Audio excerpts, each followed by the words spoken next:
Right now in the garden, we are using various, not like a lot of sprays and fertilizers, but eventually we will be planting all natural pest deterrents and like pest and bugs and things like that. So we're pretty excited to add that feature to the garden at some point.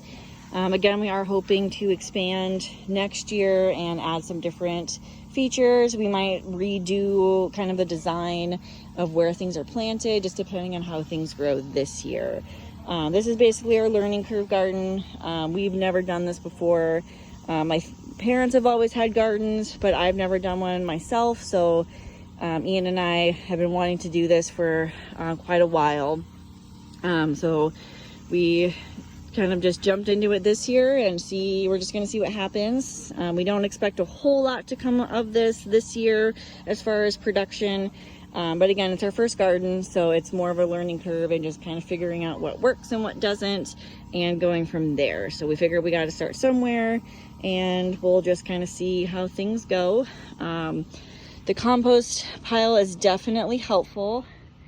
Very, very easy to start. The hardest part is probably turning it and just kind of get everything all mixed together. If you do have pets and you're actually putting compostable foods in there, you just want to be careful that they're not getting into it and eating it. We did actually have some coffee grounds that we threw in there and our dog jumped in and found them. Luckily he didn't eat a whole lot, but you could definitely tell that he got into it. So if you do have pets, just want to make sure that your compost is pet safe so that they can't get into it. Otherwise, it's a really, really great resource to have when you're gardening, and just in general, it's good for the environment.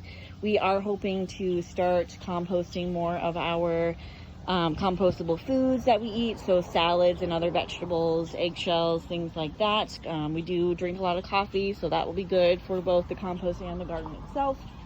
You can actually I know Starbucks actually has a program where you can ask them for coffee grounds towards the end of the day, or towards the end, like, middle of the day, or whatever the case may be. So you just have to ask them and see if they'll give you some coffee grounds. But it wouldn't hurt to check other coffee shops as well, just to see if they'd be willing to hand over some of their coffee grounds.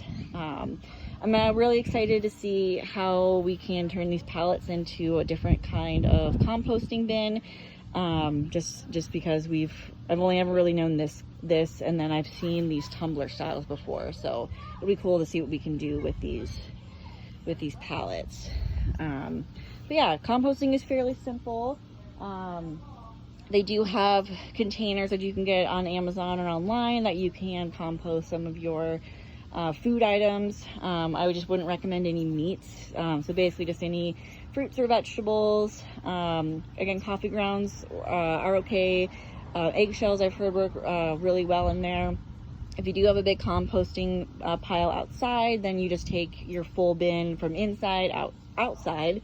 And then obviously anything else that's not compostable, then you just have to throw away or figure out a way to recycle. So anyway, we will keep you updated on everything else that's going on. Again, there's Ian watering the garden. We just want to give everything a good soak, especially the new plants that we got in there. We just want to make sure everything is working really well. We are in Nebraska, in Omaha. I'm not sure exactly what our grow zone is. We are going to look into that. I want to say we knew at one point, but it's been a while since we started doing all this research last year. So we'll have to double check and see. So generally speaking, our time to